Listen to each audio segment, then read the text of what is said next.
Meet your new go-to for a fresh and inclusive approach to health. Wellness Rebranded is the pod where a dietitian, a personal trainer, and a mental health therapist combine perspectives to help you redesign your relationship with food, fitness, and your feelings. Whether we're serving up juicy stories, breaking down the latest research, or dropping practical tips, we'll leave you informed, inspired, and ready to take health-promoting action. We get you because we are you. We've joined forces because we know that health isn't one-dimensional, and neither are you. Tune in for real talk that cuts through the wellness and diet culture hype. Stay for the laughs, the insights, and the feel-good vibes. Guys, we are so excited because our podcast is almost at 100 episodes. We cannot believe it. And we are doing a huge giveaway to celebrate. So to enter, guys, here's what you're going to do. You're going to share a screenshot or an episode of the podcast and tag us on social media. Or you can leave a review of us on Apple Podcasts and then take a screenshot of it and send it to us. That way we can enter you in the giveaway. And guys, be so excited because we are giving away a free workshop with Maria Winters in your very own community. So you get to choose when and where and what Maria talks about. Although it may be virtual. It might be. We are also giving away a spot in Elizabeth's next group coaching program, which is all focused on emotional eating. And we are giving away one of my ultimate fitness assessments with follow-up personal training sessions, either in person or virtually. So you could win a lot of awesome stuff to help you on your wellness journey. Share our podcast, help us double our downloads by the end of the year, and you could win a lot of stuff. So do you guys have food cravings? Because every now and then I feel like I just have to have a certain food. Yeah, mine is chocolate. Same. Love chocolate. Mine is usually like any sort of carbohydrate, like a sugary, like cookie, you know. Yeah, so we want to talk about why we have food cravings and how to manage them today, right? And I think it's important to start out. It's something that comes up a lot, right? Yeah. When you're a nutritionist, is people feeling like they have super intense food cravings that they just can't manage, and it sort of becomes overwhelming. So I'm curious, what do you guys think? Like, what's ways you've heard out in the world? Tips to manage food cravings. So the biggest thing that I hear is go drink a big glass of water Yeah. or brush your teeth. Yes. Okay. Do you never hear that one? The glass of water, yes. Never heard the brush your teeth. They say, diet culture tells us that if you like brush your teeth with like minty toothpaste, it'll be like, oh, my mouth feels clean. I don't want to dirty it with food. Or go eat an apple, and if you wouldn't eat an apple, then you're not really hungry. Yes, I'm yes. sorry, sometimes I actually am hungry, and I do not feel like having an apple. Agreed. That doesn't invalidate the hunger. Yep. Oh, I thought you were talking about like, oh, in the world. I don't know, in the world, in my brain, it's like go check my stress levels. I have more food cravings when I'm stressed out. Yes. Yeah, same. Which is gonna lead so nicely into sort of what I wanted to talk about this, but yeah, I mean, the point is of asking that question is so much of the advice that's out there about food cravings is stupidly unhelpful, right? It just doesn't get to well, first of all, it never acknowledges that it's normal to have food cravings, right? Not all food cravings are bad. It doesn't mean anything about you if you're having a craving for, a piece of chocolate or some bread or pasta. Especially when you go to the grocery shopping and you haven't had lunch. Yeah. Oh my goodness. I crave I put a lot of stuff in my cart. Same. Yeah. So I think when we talk about a food craving, we're talking about an overwhelming, persistent desire to eat a specific food that may or may not Chocolate. actually be physical hunger, right? Chocolate. And I think it's helpful to acknowledge there's different types of hunger: physical hunger, emotional hunger, taste hunger. Chocolate hunger. Chocolate hunger, yes, I do have that, Marie. Physical hunger usually builds gradually, and it's experienced when we haven't eaten enough, right? Or in a while. And usually there's both physical and mental signs of physical hunger. People can go back to our episode on using the hunger scale for some more insight on that. But maybe we have low energy, or we feel weak, or we feel faint, or we have reduced mental focus. Bad humor. No, Bad Bad mood. Yeah, for sure. I just did a translation from Spanish to English just like that. I heard it. Bad mood. Food cravings, though, tend to be more emotional. So they're Mm. experienced more in our mind than necessarily in our body, and they're not necessarily linked with how much or when we last ate. Physical hunger can usually be satiated with food, but emotional hunger, maybe not.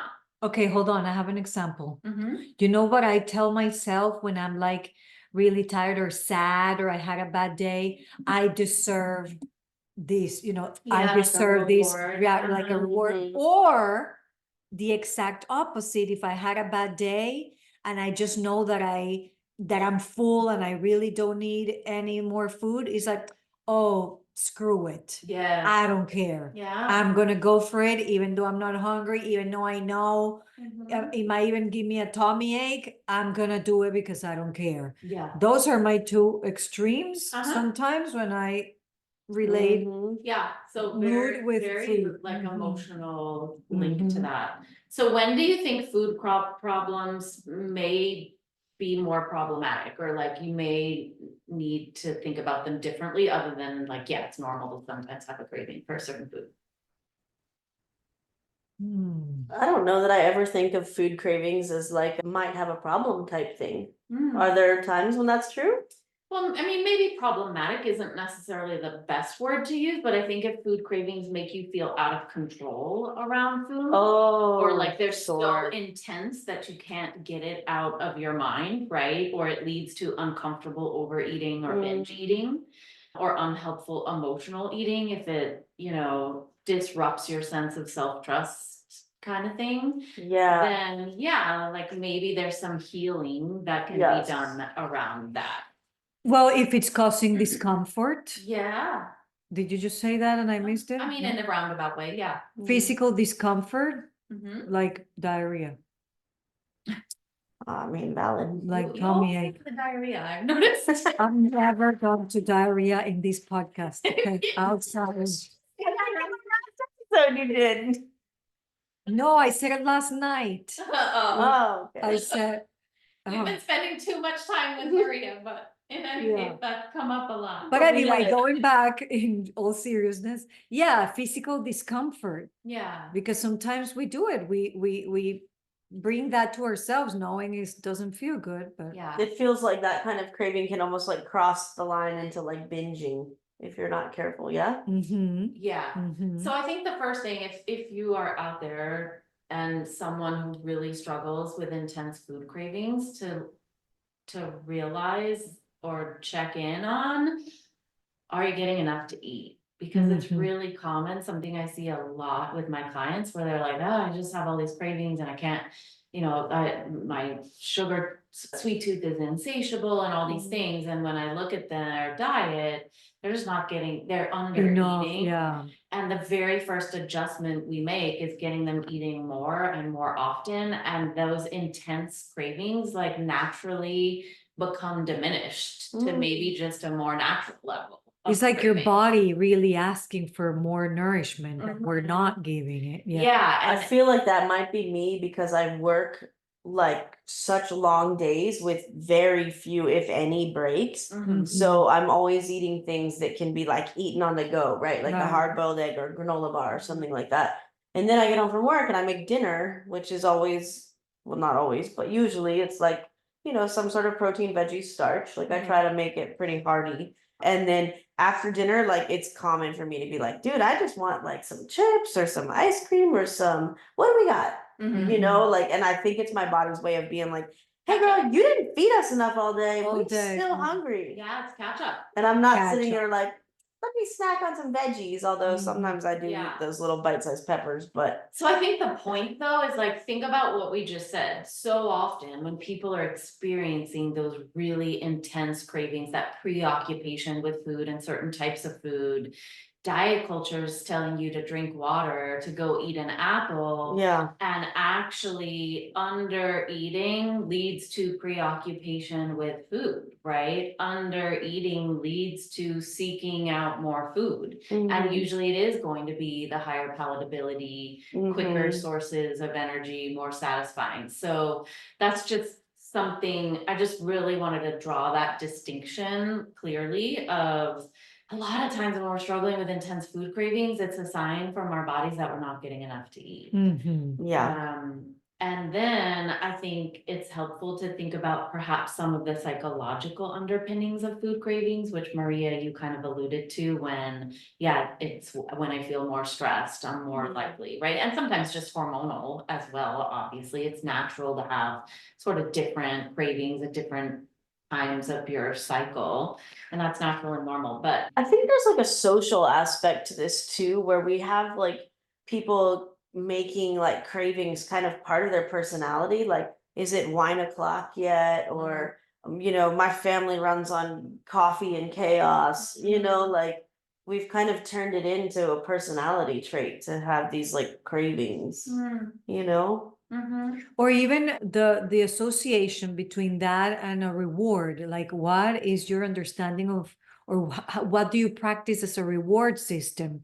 Because sometimes it's usually food, right? Like since I met you guys and learned more about this, like I try to stay away from things like, oh, you had good grades, let's go for food, because not always the reward has to be food. It could be a hug, it could be, we buy you something, like a book, or because then as we grow up, then we are trapped in that association that even if I'm not hungry, I want the reward. So here comes the craving for that, because we've got ourselves used to that. Yeah.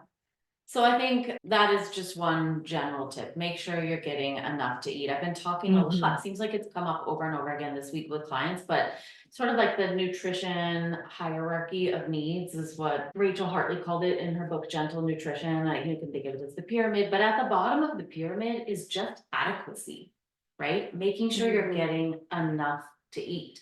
Then maybe it's balance, then maybe it's variety, then maybe it's individual foods. But diet culture starts like at the top of the individual foods, whatever. But so often, for so many things people might be struggling with, whether it's cravings or feeling out of control or binging or digestive troubles or stress eating, we always want to just make sure you're getting enough first, right? And a lot of people aren't. Likely, many people, you need more food than you think during the day. Right. We want to let you know about FX Physical Therapy. They have different locations throughout Maryland. We recently had them on the podcast and they told us a little bit about their HER program, Health Empowerment Recovery, where they offer loads of free resources on women's health to the community, and that includes their physical and online community. FX Physical Therapy offers therapy services for the pelvic floor, for women's performance, treatment plans for athletes, and even postpartum therapy.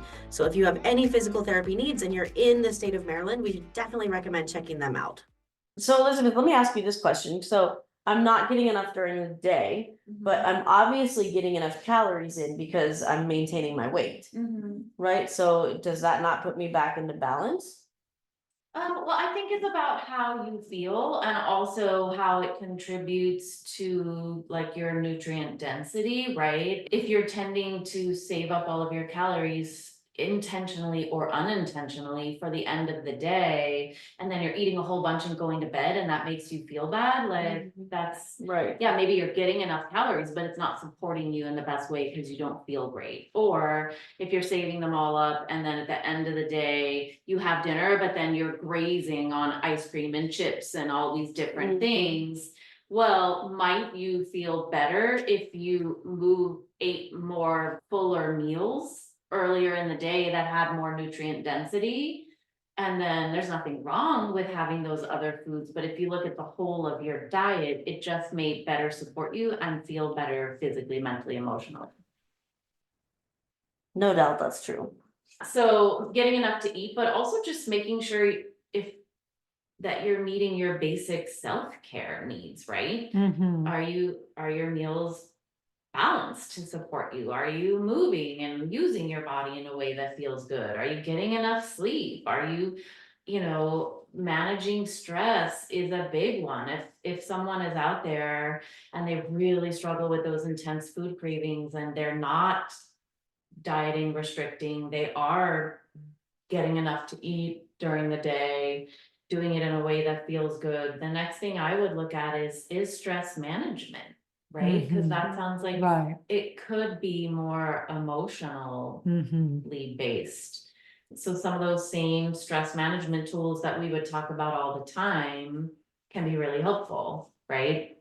Physical activity, moving your body, deep breathing, Yeah, meditation, sleep. at getting out in nature, right? All of those sorts of things. I also think getting in touch with your emotions is a really important part of this. And right? the emotions, the emotional states behind Yeah, those that's cravings. exactly. That would be a good exploration to do. Yes, if it's emotional eating is an indication of an unmet emotional need, right? If you're using food to numb out or to cope with or to soothe some sort of feeling or distract you or whatever it is, can you figure out what is that unmet need?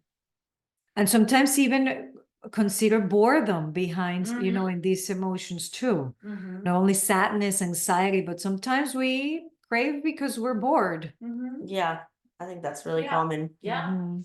So, journaling, going to therapy, practicing, using a word wheel, trying to identify your emotions, exploring that can be really helpful.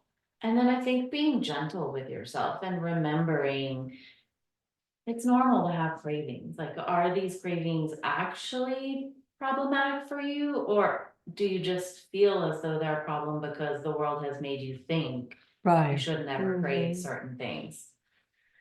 Elizabeth, let me ask you, I've heard that like oftentimes when your body is craving something, it's because you need some sort of like micronutrient that might be in it.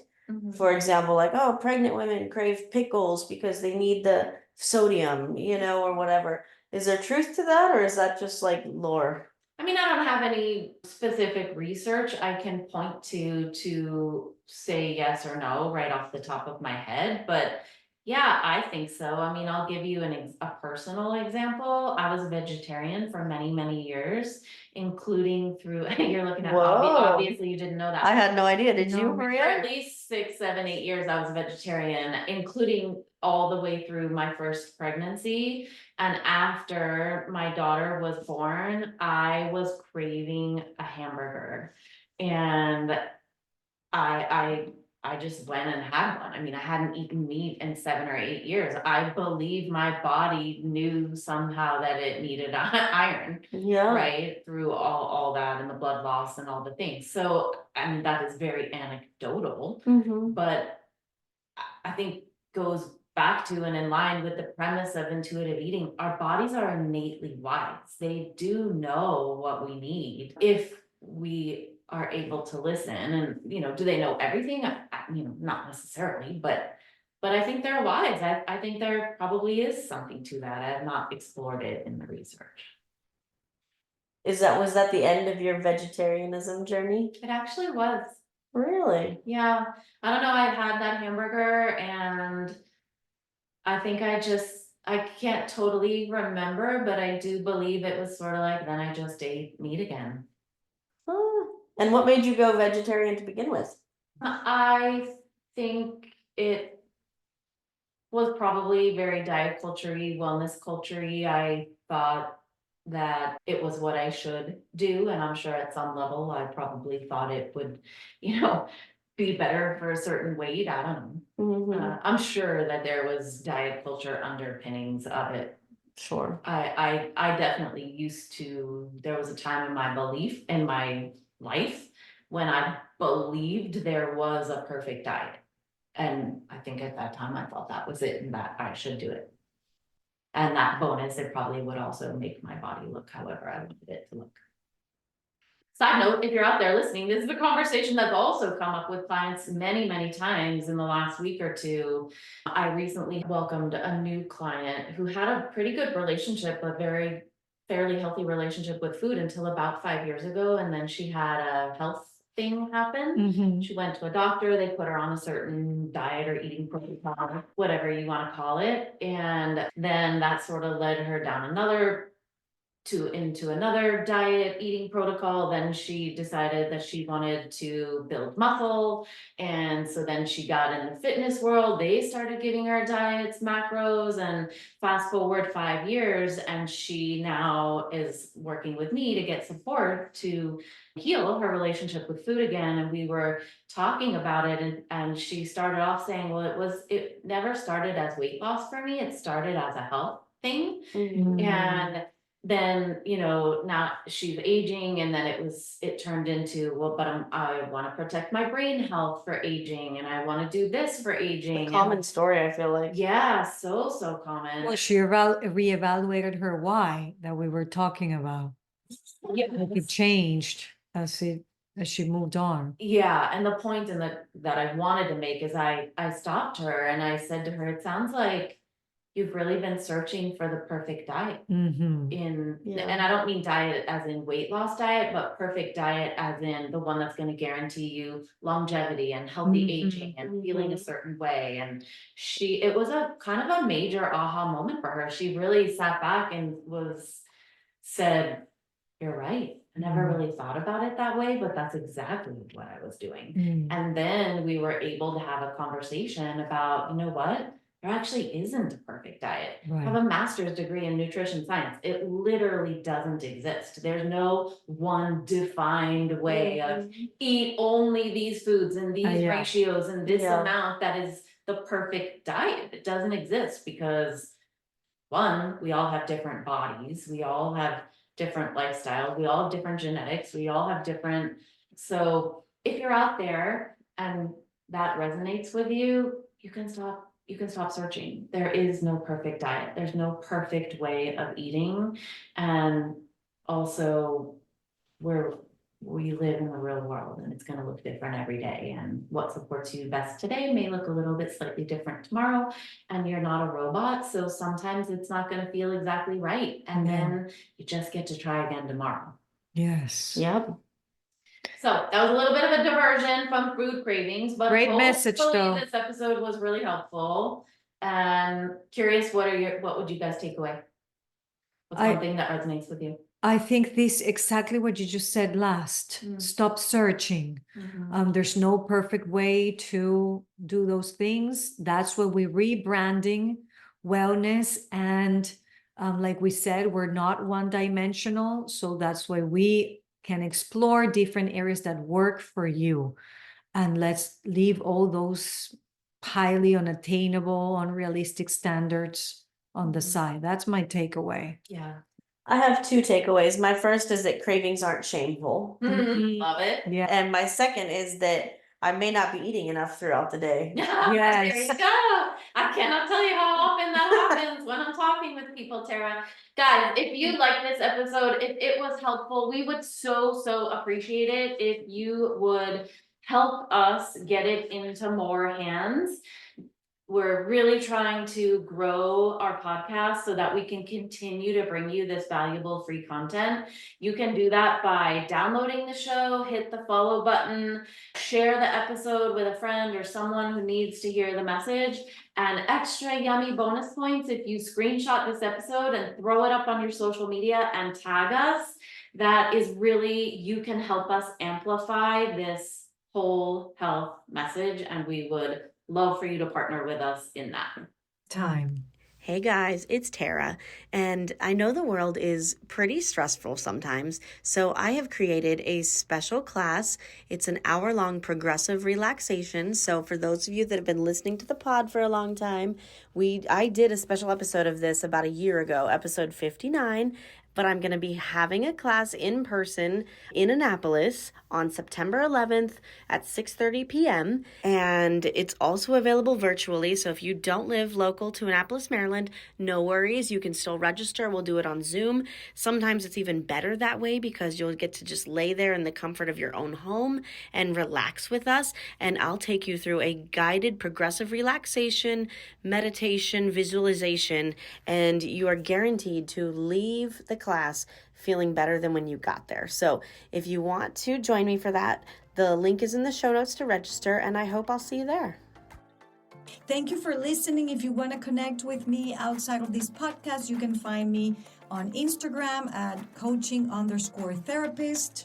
I'm Elizabeth. You can find me at Elizabeth Harris Nutrition or in my Facebook group, Health and Healing with Intuitive Eating. And I'm on Instagram and Facebook at Tara De Leon Fitness. Guys, if you loved this episode or any of our other episodes, we would love it if you would leave us a review on Apple Podcast. It really, really helps us get the non-diet word out to the rest of the world. So please leave us a review. Yes, thank you.